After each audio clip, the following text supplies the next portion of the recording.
kapatid ko. Ha? Kumusta? Okay lang. Inspection lang ako sa equipment natin. Reference tayo. Brad.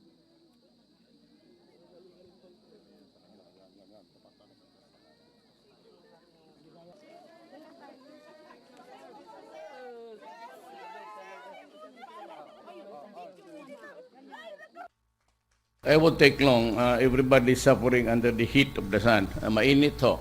But una is nagpunta ako dito magpasalamat sa aking mga kapatid na Moro sa binigay ninyong boto tulong sa akin magiging presidente. Alam ko ang problema at maasahan ninyo na magagawa ako ng paraan para itigil itong away natin dito at sa ibang lugar. Ako po'y nasasaktan kung nakikita ko Kimoro fighter man o yung sa gobyerno because every Filipino life is precious. Ano man ang tingin ninyo, sarili ninyo ngayon, para sa akin, kapatid ko kayo. Kaya sana magkaroon tayo ng pag-usap na maganda at makuha natin yung kapayapaan. Ang atin ng mga sundalo ay nandito lang para hindi talaga magkagulo ng out of control. They have a mission to do at yan ang intindihin ninyo. What on a larger scale sa taas, wala yan silang there's no intention for them to oppress you. Nandito yan sila para makipag-away. May mga pamilya rin yang gusto na rin yang umuwi sa kanilang mga lugar. Kaya nandito lang yan kasi yung hindi natin pagkakaintindihan at kaya po ako'y naghanap ng paraan paano ito hanapan ng solusyon. Sabi ko sa inyo, ako po'y taga Mindanao, may dugo po ng Moro dahil sa lola ko. Nasasaktan ako, every time makita ko na ay may taong patay, kay Moro, rebel o sundalo na Pilipino, walang para sa akin ang away na ito, wala akong nakitang mabuti. Na mabuti para sa anak natin o sa mga anak nila balang araw. We have to stop this war. Kaya sabi ko, if we cannot stop it, at ulitin ko yan sa zona ko, do not hate more. Kung di tayo makapigil ng away dito ngayon, wag mong dagdagan yung sa puso mo ng galit talaga. Alam niyo may problema, we're trying to solve it. So if we cannot stop fighting, do not hate more because wala talagang mangyayari. Kailanman ganito na lang ang buhay natin. Yan ba ang gusto? Yan ba ang gusto ko para sa mga kapatid ko? Yan ba ang gusto ko para sa lahat? Ano ba makukuha natin kung magsige-away? What do I get? Magbibili ako ng bala para patayin kayo? For what? Kaya nga may rebellion, hindi naman pwede sabihin mo tatatang-tanga na lang ang gobyerno. Nandito tayo. Allah place us here. Dito, itong lugar na to. So kaya mag-usap tayo ng kapayapaan. It was never the intention of God na makita tayo dito sa Basilan, dito tayo pinanganak at makipag-away lang. At wala namang nangyari. Ilang taon na to. That's the... Ako ay nakikiusap sa lahat. I am pleading for peace. Pati sa mga Abu Sayyaf. But you have committed so many crimes, killing people unnecessarily.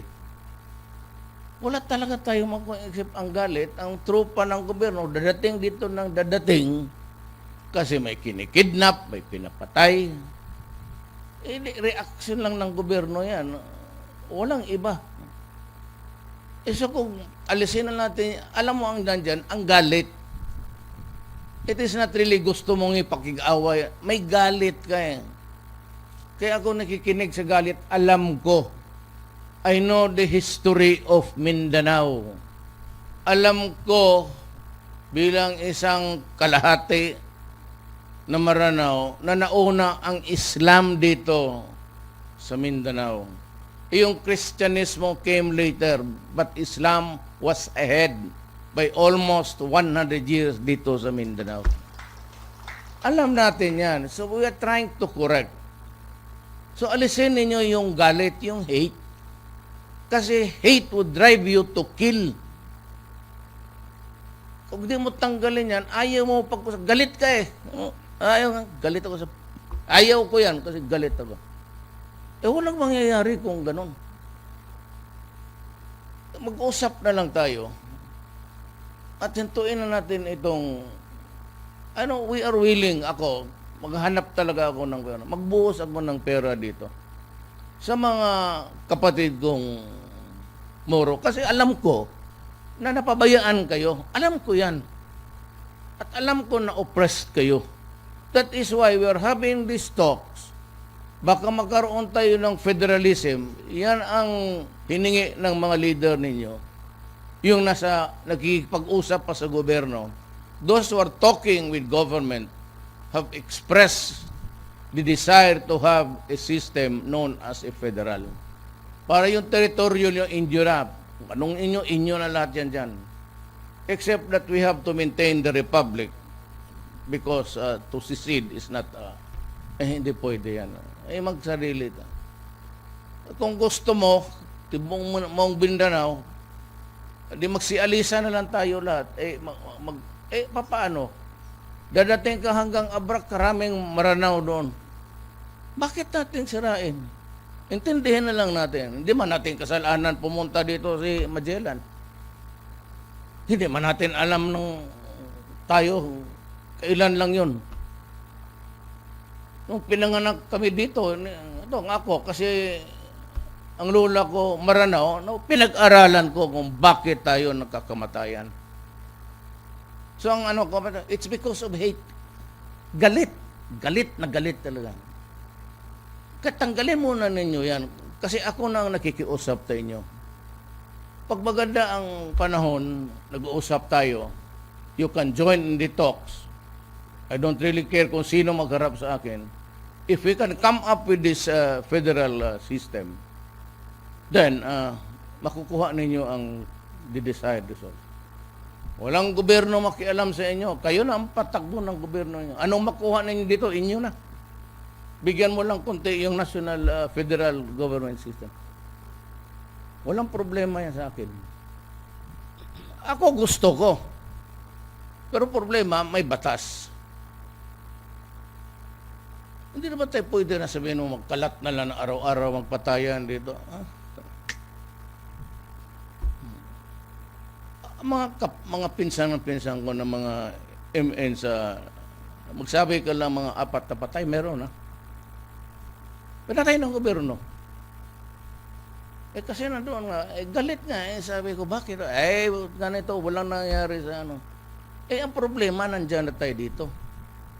So, gawin na lang natin ang magawa natin para sa ating bayan. Huwag naman siya tayo. Do not add hate to your hate now because it would do nothing good.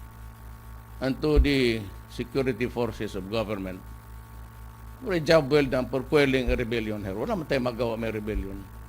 But you must remember that they are our brothers and sisters. And I hope that I would be able, with your help and understanding, kausapin ko lahat para makapayapaan. Just the same kayo rin. Do not nurture hate. Trabaho lang yan. Kasi kung galit kayo, papatay ka, tapos galit ka, it will never put an end to the violence that we are facing. Lahat tayo Pilipino and we expect a better tomorrow sa aking administrasyon. Ayaw ko ng away. Gusto ko mag-usap lang and to see a very prosperous Basilan. Maghanap ako ng pera and you'll have your development. I'm sure of that. Indio na yan pag magkaroon, matuloy ito. Okay yan, ha? salam, okay yan. Peace. To the officers and men of the Mindanao Command.